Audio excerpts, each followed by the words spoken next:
Yo, what is going on, everyone in the XRP community? Hope you guys are having yourselves a fantastic day today as usual. Haven't really had this in a while, but it seems we got a little bit of FUD over about XRP ledger RippleNet. A couple articles circulating around that were posted today, getting some traction on Twitter. Not like, a huge FUD campaign, not like a, coordinated attack on the XRP community like the ETH mining cartel and the Ethereum Alliance, bribing SEC officials $15 million. Anyways, a little bit of FUD here. This kind of thing comes out, I think, at least once or twice a year, which is about banks collaborating to make their own system that isn't RippleNet. We've kind of dealt with this information or this same kind of concept before, and I'm here to really talk about it with you guys. So here's the headline title. Ripple is under siege as 63 central banks collaborate on new payment system market. So Ripple faces new threat as central banks create working prototypes of a rival cross-border payment system.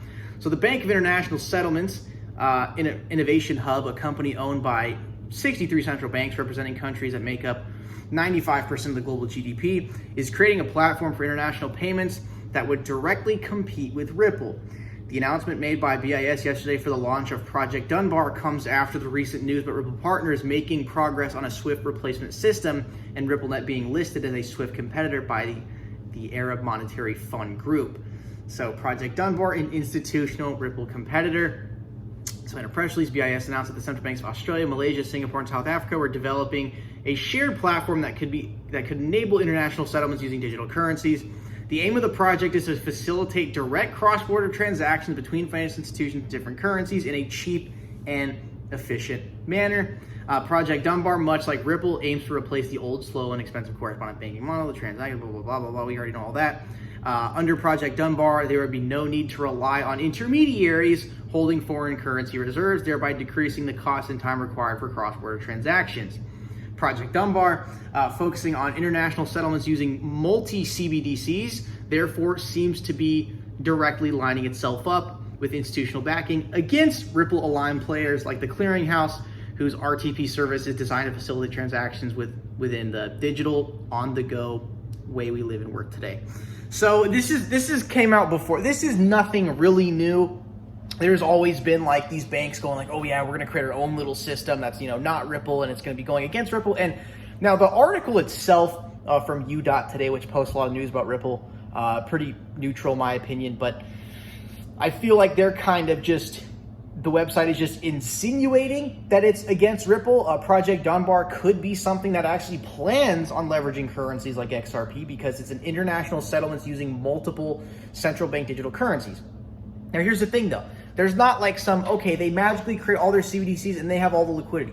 Look, if these central banks, this is why this FUD, it's not FUD, it's not exactly like, purpose attack on the XRP community. It's just information circulating and a press website is insinuating that, yeah, this is a competitor to Ripple, which again, it could be actually planning on using Ripple because, you got the countries, Australia, Malaysia, Singapore, South Africa. Okay, they make their own little squared off system. It's not RippleNet, it's their own CBDCs.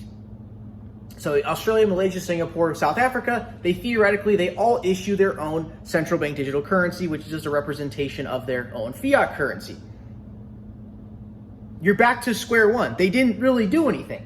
You see, with the CBDCs, just because the country issues their own fiat currency as a central bank digital currency blockchain, that doesn't mean anything. You're back to square one with the walled gardens.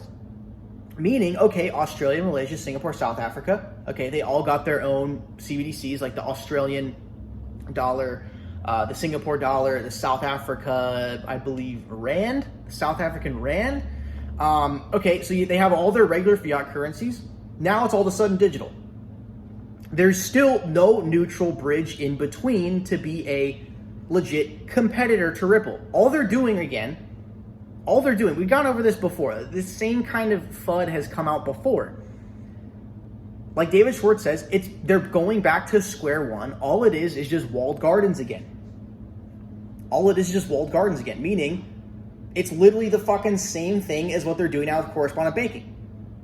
they all have their own currencies, and they all have to trade liquidity with each other directly with those currencies, which brings back the same friction problem of the exotic corridors and the Forex market versus XRP with the neutral bridge asset, right? So this FUD, it's like, again, it's happened before, but I really feel like this article that's been kind of blowing up on Twitter a little bit, it's just insinuating. They're just kind of guessing like, yeah, this is a competitor to Ripple, when in reality, they could be, okay, they're focusing on international settlements using multi-CBDCs. They're going to need a bridge for that CBDC to truly have efficient, quick, 24/7 low-cost payments.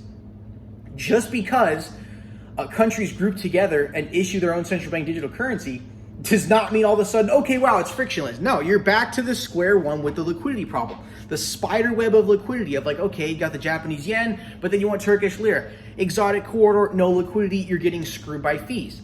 It's that same back to square one. You didn't solve any problem. Just because now it's blockchain does not mean they solved the problem, because there's not that neutral bridge asset like XRP.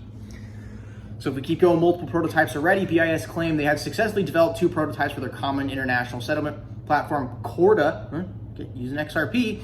In response to their complete report, I'm not going to try to pronounce that name, the chief fintech officer at the Monetary Authority of Singapore said that Project Dunbar marks a key milestone in advancing the efficiency of cross-border payments globally. Now, I believe, if I do a quick Google search here, because I didn't know this was part of the article, Monetary Authority. Okay, do I know how to type Monetary Authority of Singapore? Then you go Ripple. I believe there's a connection there.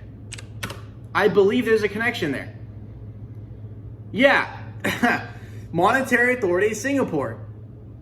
Enabling cross-border high-value transfer using distributed ledger technology payment protocol by Ripple.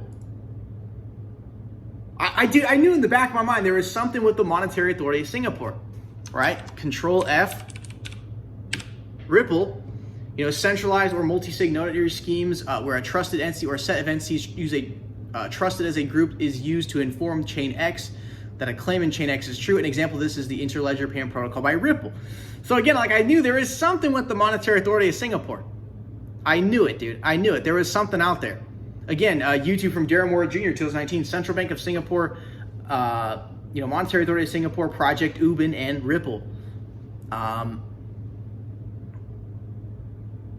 Ripple partner from Bitfinex.com, January 17, 2022. The Monetary Authority of Singapore on Monday. What is it? Sorry, guys, not the exact most prepared video, but it just popped into my mind. I knew there was a connection with Monetary Authority of Singapore. They're a Ripple partner, dude. They're a Ripple partner. Yeah, Bitfinex says it right here. Bitfinex says it right there. Monetary Authority of Singapore. Ripple partner. Yeah, Bitfinex.com, Ripple partner, Monetary Authority of Singapore, partner with Bank of New York Mellon to create a high-performance FX pricing and trading engine. So, dude, they're a partner of Ripple, and now they're a part of this,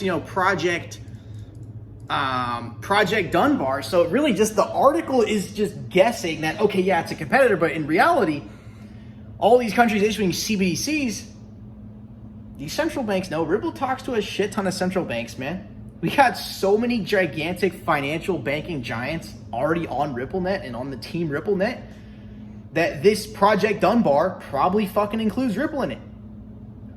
So right there, guys, I mean, it's a little bit of fun, these articles, just like, YouTubers like myself, sometimes we kind of, we push the title a little too far, suggesting something. I'm guilty of it. I've done it before. And it's like, in reality, this is probably got something to do with RippleNet, because just because these countries issue a central bank digital currency and only do that, now you're back to liquidity friction, but on the blockchain. So this Project Dunbar, I guarantee there's something to do with Ripple there, considering Ripple partner Monetary Authority of Singapore on board with Ripple already. So guys, thank you for tuning in the video today. We appreciate it. See you guys in the next one.